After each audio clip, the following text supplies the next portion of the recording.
Mary Ellen, thanks for inviting me. I like your relatives too. I think Scenic America as an idea in Norristown is awesome. You know, the Schuylkill River is a federal corridor. It's a state greenway. Barry Jeffries over there with the Planning Commission works on these issues. Glad to see him here this morning, and we brought together a great group.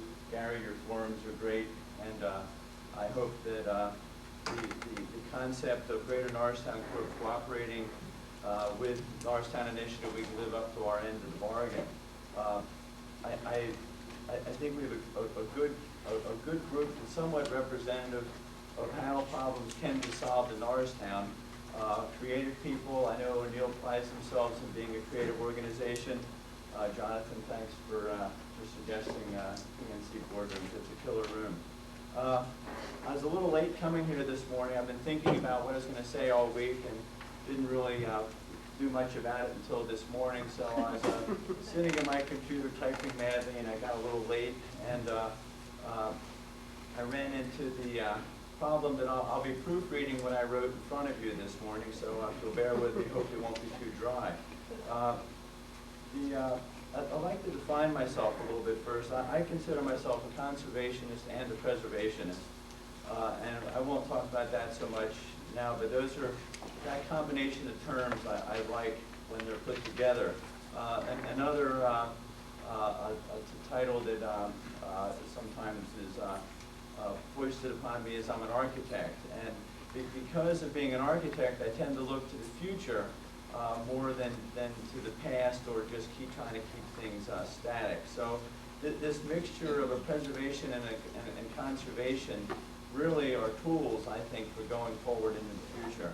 So with that as an intro, let me just try to read this as well as I can. It shouldn't take that long. The Greater Norristown Corp is an organization founded in the late 70s. Seemed to have conflicting dates. I thought it was 1983, but then I saw evidence that we existed in 1978. So I don't really know the early history as well as I should. We have a newsletter that we're bringing back called The Hub. I don't know if Payson has any that he brought this morning. I have a few in my bag. It's just come out this week. The next newsletter in a couple of months we'll be touching on an idea which I'll just briefly bring up at the end. Our newsletter is called The Hub because, well, let me just read here. It's better to do that one at this point. In the Hub, I say something about, in the current Hub, about the importance of connections or links between things. I'd like to talk about the importance of connections to a community, and in particular to the non-physical connections which affect Norristown's future. The term hub refers to the center of a wheel with connecting spokes. Each spoke represents an idea, a road, a business, a person, or a reason that links that hub to the region. These connections are important. The community can't have enough of them. The success of the hub depends on the quality of these connections. These links are interrelated and they influence each other, and they aren't all physical, just as they aren't all positive. An example of the former is a parent's memory that Elmwood Zoo is a wonderful place to bring your children. An example of the latter is a person coming to Norristown to buy drugs, or a real estate agent guiding a prospect elsewhere. All communities have connections. They can't be avoided. They're an outgrowth of people's experience and are given shape by people's memories. It is connections that bring people to a community.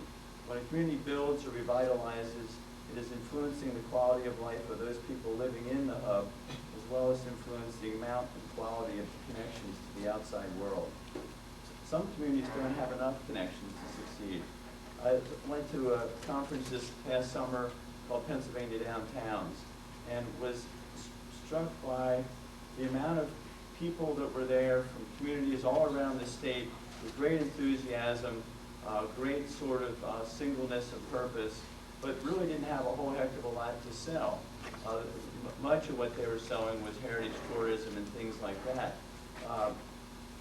But you know, in Norristown, you don't have this issue. So in small towns in rural Pennsylvania with no remaining industry and an aging population, for example, with communities with not enough connections, Norristown doesn't have that problem. we have many connections, but more importantly, we have the potential for thousands more. 1,700 people live within 5 miles of downtown Norristown. 650,000 live within 10 miles. There's about 30,000 live in Norristown, and approximately 25,000 people work in the downtown area. We are near the center of the suburban office market. We're not quite dead center, but we're pretty close. Using 1999 figures from Grubb & Ellis, the King of Prussia market has 12.2 million square feet of office space with an additional 1.1 under construction. Conshohocken has 1.2 million, Plymouth Meeting has 3.6 million. Tapping into this population of adjacent workers and residents is our greatest potential opportunity for successful revitalization. Transportation is also a powerful connection to the outside world, and it's getting better. Arguably, it will be our strongest asset before long. I think Congressman Hochul's efforts and make that extremely clear. More than 30,000 cars cross the Danhower Bridge and 20,000 cross the DeKalb Street Bridge into Norristown each day. High numbers also travel Main, Markley, Erie, and Lafayette Streets. Over 6,000 transit riders begin or end trips at the Transportation Center each day. The Schuylkill Valley Metro project is projected to happen within the next 8 to 10 years. The Lafayette Corridor connector between the Turnpike and Markley is underway.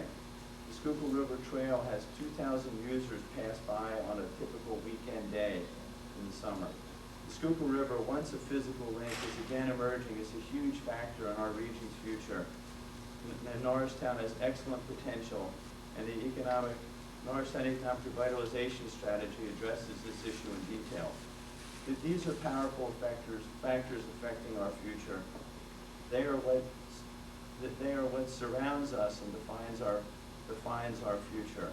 The other aspect of the equation is defined by Norristown itself. It is in this sense that we're able to control our destiny. Norristown has physical attributes which are positive as well as negative. Thankfully, there are reasons to come to Norristown, such as county government, Montgomery Hospital, shops, businesses, and restaurants that are here now, Montgomery County Cultural Center, Elmwood Park Zoo, and others.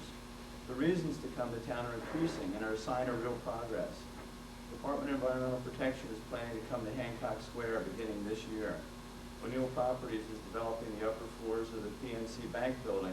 These two projects alone will bring 500 jobs downtown. Perhaps Norristown's most negative physical attribute is its physical appearance of the downtown and other key gateway areas. The borough just completed Marshall Street improvements and is developing the Main Street streetscape. It's under the planning stage now. They're developing a wayfinding signage and gateway signage program. The DEP building will fill a gap in downtown that's particularly offensive. So the real progress is happening, some of the examples though of negative physical factors are the billboards issue. It's very offensive in town. The fact that they're even continuing to go up, continuing to blatantly go up. The fact that there's blighted or unrenovated or almost worse, poorly renovated buildings visible to a person driving down any of these gateway thoroughfares, vacant lots, and something we've been discussing at Greater Norristown Corp lately, just a general lack of aesthetic appeal downtown. There's almost no other way to put a handle on it other than it's just not appealing. And it doesn't mean that it can't be made wonderful, it just isn't quite there at the moment. I finally just used the term gateway, and as I told Gary, I was going to be talking about gateways a little bit, and I'm also near the end of what I'm going to say, so go figure. In Webster's dictionary, gateway is defined as an entrance, as in a wall fitted with a gate. Their second definition is a means of access. In the Abel Shapiro Price plan, the authors define gateway to Norristown as the Schuylkill Riverfront and the Transportation Center. There are compelling reasons for their definition, and they're the topic for other forums, kinds of creative problem solving that I think the Norristown Initiative is trying to get to the bottom of, and Greater Norristown Corp certainly wants to help. An example of this was the River Forum we held in December, co-sponsored, that was almost identifying sort of the physical aspects of the trail, of the river's character. I believe that the purpose of a gateway is to define this connection. It enhances the experience of completing this journey. It tells you when you've arrived or tells you when you're leaving. The gateway sets the tone and is a hint of what is beyond. The gateway can also influence a person who is going down an entirely different road. This is probably the most important aspect of the concept gateway. It can influence somebody to change direction. Gateways aren't always physical. This forum is a gateway of sorts on its own. The fact that you've got a camera there that's going to be on Channel 3, people are going to see. We're talking about Norristown. We're talking about it in a creative and problem-solving way, and I think it shows hope. This forum might reach somebody and change their attitude about Norristown. It might cause them to improve their civic pride about living in the community, or it might cause somebody to consider locating their business downtown. In the children's book, The Secret Garden, the entrance into the garden is by a gateway. I agree with Abel's Phillips, Price, and Shapiro that our riverfront and transportation links are Norristown's primary gateways. As planners, they're stuck in the physical world. Sometimes architects are too. However, I believe that perhaps the most important gateway for Norristown's future is a gateway created by sound ideas. This is not just perhaps this is just a single idea which causes people to pause along their road and take a look at our community and do something that influences our future. I think I'll just pause there. I have a couple of ideas I'm kicking around. In fact, while I got the table, let me just pause it for another minute. The biggest idea that I've been thinking about Norristown for a long time now. A long time for me is 3 years. Sorry. And I've been driving around it for probably 10 years, so I'm almost a good example of somebody who has decided to take a look at Norristown. And the more I look, the more I like the place. And I'm intrigued by it. I'm intrigued by the people, these community groups, by the fact that we've got O'Neill coming in and they're creative people, et cetera. But one aspect that I'm starting to see is that, in our point in history in this part of Pennsylvania, sprawl, sustainability, our relationship to the environment, our relationship to our cultural heritage are really very interesting points. They're key points. They affect quality of life, but I think they're also handles on which you can hang an economic concept. You can address these things like you were saying in scenic Virginia, and they're the reasons why people come to me. You researched the town and you came there. I think that can happen with Norristown. So I have a concept that I boil down to 2 words: sustainable Norristown. Sustainable Norristown, I won't talk about it, but there's 14 assets that I've just jotted down that I say make up sustainable Norristown. First one's the DEP headquarters is coming downtown. The DEP headquarters, this is like the center of these types of issues. It's going to be in a green building, one of the few urban green office buildings in Pennsylvania, downtown Norristown, very significant. And Elmwood Park Zoo. It is an education center for living ecologically along a beautiful stream in a park with an energetic program that reaches 200 and some thousand visitors a year, many of which are children. Our public transportation, it has to be the envy of the region. This is roads and public transportation. The Ambler program for sustainable growth and the Philadelphia University Sustainable Program are 2 groups that I've made contact with that are very interested in Norristown. The Schuylkill Greenway, it's a federal heritage corridor as well as a state heritage corridor. The Farm Park, Stony Creek, and the Stony Creek Anglers efforts, existing settlement patterns which are dense, urban, and the infrastructure that exists. The fact that we have 2 significant historic districts. I believe historic districts and historic efforts are sustainable. They're sustainable strategies. The economic commercial development that's coming to town will give us the ability to have the type of tax base that the community needs to survive. It's one of our basic problems. The public school, the technical school, the community college, these are all assets that are available, can help educate people to living responsibly. The fact that we have a hospital downtown and suburban just outside town are phenomenal assets. And the holy grail of it all, and it's interesting, you brought it up in your question, Richard, is the state hospital campus. How that's developed is almost as important, and it's probably a little longer, and it requires a very delicate effort, is almost as important as what happens along the riverfront. So I just want to put in your mind the concept, sustainable Norristown, as an idea to hook commercial economic development on. Thank you.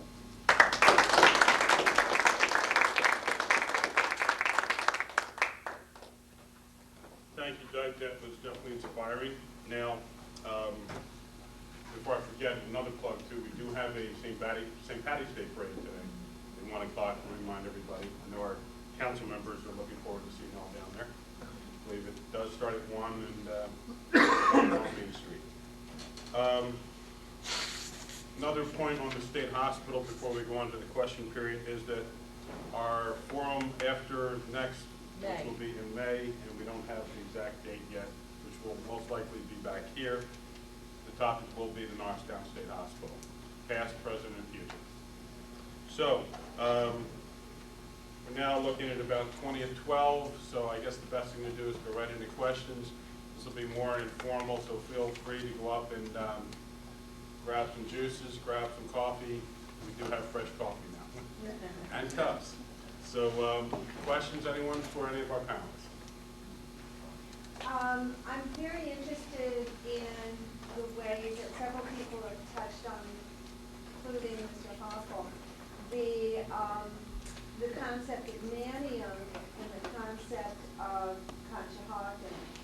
And I see them both as very economically vibrant, but I see them as not parallel, but very, very different. Mannion has a street pedestrian life.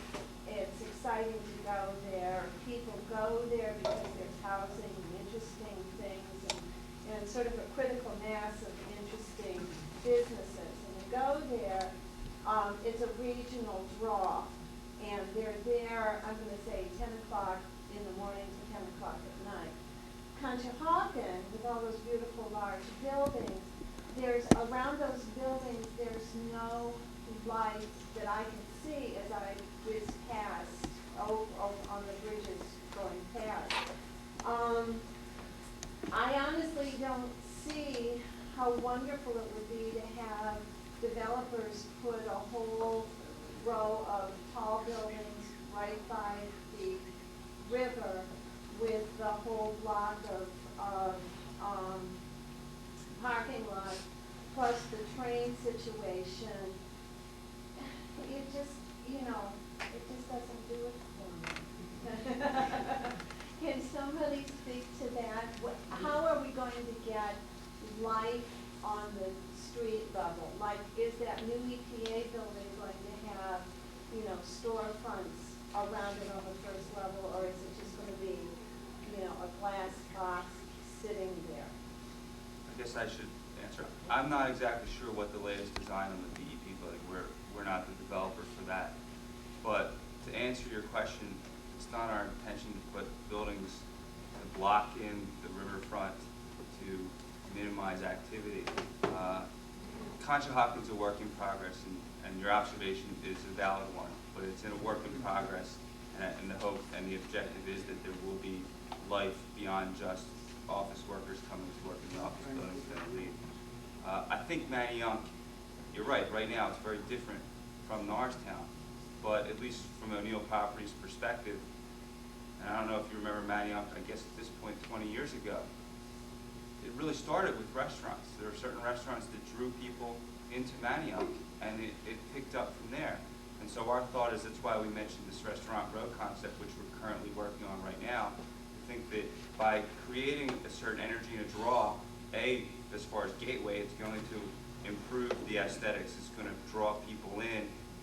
There's going to increase activity within the main corridors of the borough, and there's going to be more life. Restaurants create life, and that's really, I think, step one, an important one. With respect to the office, and the other key part is to bring additional workers into the borough. So obviously a very important part of it is how that DEP building is constructed so that it is interactive with the streets around it. But the fact that workers are coming, it's going to be a sustainable center, is a very, very important one. And we think with the redevelopment of the PNC Bank building, bringing additional workers into the city as well, that's all going to be part of the revitalization, all part of the effort to bring in additional energy and people into the borough. Because our hope is that it is a thriving community. It's not just a long line of office buildings along the waterfront. We agree with you. That's not what our objective is. Lady in green. I think, Jonathan, maybe this question should be directed to you, but certainly anyone on the panel that can answer it would be helpful for me. I really like your idea about a restaurant row, and I think that having worked in Norristown for several years, town closes down. There is no place to go. I've had people respond to me saying, well, you know, the court workers go home and nobody wants to stay. I'd love to stay and have a drink and eat dinner before I go home. That would be wonderful. I've heard a lot of people talk about a green belt and greening Norristown, and that's really my interest. I'm wondering if Norristown has put into the redevelopment plans a requirement for developers or builders to create public open spaces or donate public works of art, such as Philadelphia has done, or if you're planning on doing that anyway as part of your larger plans. Can you talk a little bit about that? Sure. I don't think there's a requirement right now. At least from O'Neill Properties' perspective, public open space and public greenways is an important part of what we do. Brian O'Neill's philosophy is that you need to improve the environment you're in. And so, notwithstanding some criticisms about at least the way Conshohocken is now, for our redevelopment in the borough of Conshohocken, we deeded a 100-foot strip of land to the borough of Conshohocken, directly adjacent to the river, running the entire linear path of our Millennium redevelopment. And so that's going to be public open space that we're actually going to develop for the borough as a public. There's going to be a multi-use trail and gardens and walkway to improve, beautify the riverfront. That is our objective. That's really what we want to do, is to make sure that there are adequate open spaces, that there's beautification along with whatever development takes place. That's great. Thank you. Gentleman in the back. Couple questions for you. The open space that you just mentioned in Conshohocken, is that the $2.5 million the state has contributed for that? The $2.5 million capital budget grant, that is it's being used, or will be used, for public improvements, a portion of which includes some of the public open space, but it includes other public infrastructure improvements that are part of that development. One of the things with Norristown revitalization, as I understand it, is to create taxable properties that will produce revenue for Norristown. Are you familiar with O'Neill Properties' situation in Watertown, Massachusetts? Yes. Okay. Well, we don't own that building anymore. No. Right. Could you explain who you sold it to and? Sure. Sure. O'Neill Properties, or a development affiliate of O'Neill Properties, redeveloped the former Watertown Arsenal right outside of Boston in Watertown, Massachusetts. It was the old Army material testing laboratory, and was actually the home of the Army's first research nuclear reactor. It was a Superfund site, and it went through a $100 million environmental remediation. And O'Neill Properties was the developer who succeeded in acquiring the arsenal from the town of Watertown, who had acquired it from the Army. It was a BRAC site. O'Neill Properties redeveloped that site into a thriving redevelopment, pumping probably about $150 million into that redevelopment. And when O'Neill Properties sold it, they sold it to Harvard University. The site was 97% leased, I believe. Unfortunately, since then, it's been impacted by some significant economic downturns in the Boston marketplace. There's been some, because a lot of the tenants were high-tech, there were a lot of high-tech internet companies. But Harvard University owns that site right now. And Harvard, I guess I know that since Harvard University is a nonprofit organization, there was the town of Watertown, because when we owned it, there was obviously a significant increase in the tax revenue to the town of Watertown. The town of Watertown had obviously serious concerns about Harvard acquiring it because of the impact to the tax revenue. And I know that they've been in negotiations with Harvard to work out exactly what kind of tax revenues Harvard will provide for that site. I don't know where that stands right now. Well, my understanding is that's still up in the air, that because Harvard now owns it, can be made tax exempt. Right now, that the commercial leases are considered taxable, but once those are moved out, that all of the town, one of their main intents was to create tax revenue.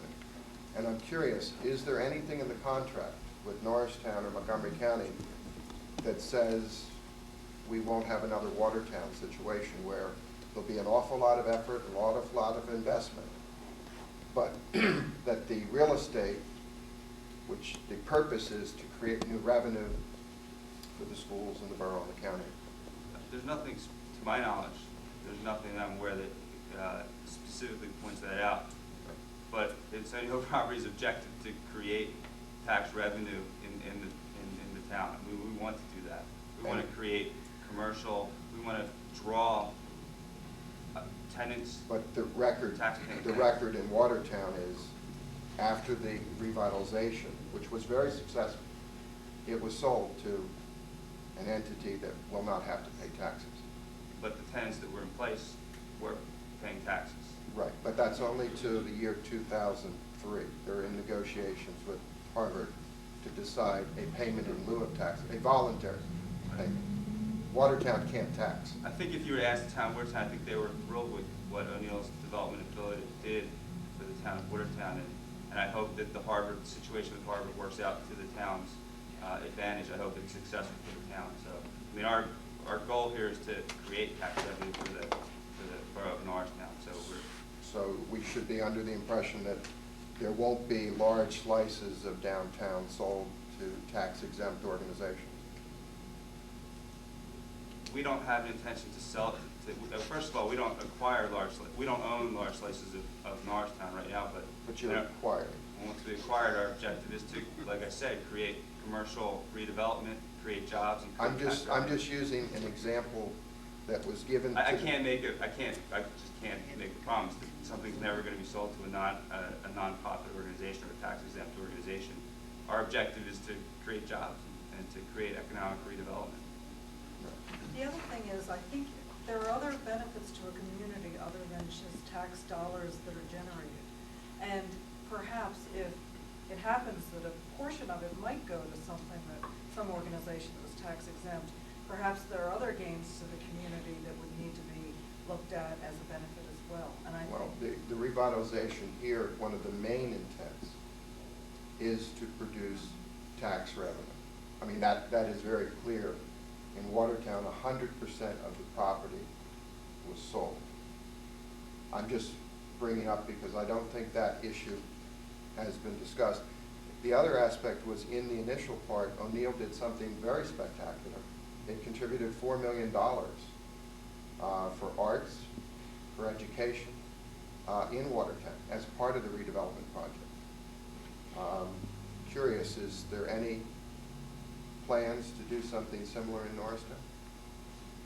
We've already spent, like I said, over $500,000 on just conceptual plans, which our hope is that one day will contribute to economic redevelopment and to income to us. I mean, we are a for-profit company. No, I meant these were actual contributions. No, I understand. I mean, there are no specific plans right now. I mean, like I said, we're investing $4.3 million. Right. The county and the borough didn't require it in their contract. No. Okay. Thanks. Gentlemen over here. Yeah, we have heard some talk this morning about how restaurants are an important part of revitalization of an area. That's the way Manio started in restaurants. Country Club. We have had several very nice first-class restaurants in Norristown. We've had people go in there and rebuild from the inside out the restaurants. We have the Old Mill and the Schmidt's property. And these were established restaurants that attempted to stay in Norristown to make a success and make the beginning of something great in Norristown. they're all gone today. And what I hear on the street in I'm not from Norristown, I don't live in Norristown, but I like Norristown, that's why we're here. On the street, you hear that the borough did not cooperate, did not come through with what they had promised these restaurants would happen in their area. So as a result, they're gone. Is anybody aware of the situation? Has anything been done? I mean, we're trying to attract new restaurants when we have them. There's now talk about the restaurant across from the courthouse that the mayor himself is supposedly involved in. That has been closed for a number of years. Morley's Pub. There's nothing about it being reopened. We're talking about it. We had the opportunity and we blew it. Well, I know that with, a lot of the restaurants that came through, the management just didn't seem to be able to sustain themselves, and that's why they faltered. We had AJ's Pub that was on Main Street that was very instrumental in Norristown with their volleyball tournament and the races, the bike races. However, the management became laxed and they fell short with their finances and they had to close up. So, a lot had to do with whether or not they were being utilized because the restaurants were here. Not many people were attending them and the finances came up short and they couldn't sustain. So with the fact that Morley's, I know the mayor had every intention on having that opened up last year, but he came up short financially and he's been working on getting that open up shortly in hopes that, he can revitalize a business that's been there for a long time. We know that I'm just thinking that, the concept that's being put out there is a restaurant row, a real cluster of restaurants close together, which I really believe would make a big difference. The Old Mill was a nice restaurant, but it's isolated and it's on the edge of sort of a industrial, residential piece of property over there. It's not very accessible and there's nothing else in the immediate vicinity to draw people. So I don't know if having restaurants clustered closer together and having sort of a group effort would make a difference in that respect. It's difficult to say because I know with the mill they went through like three people and it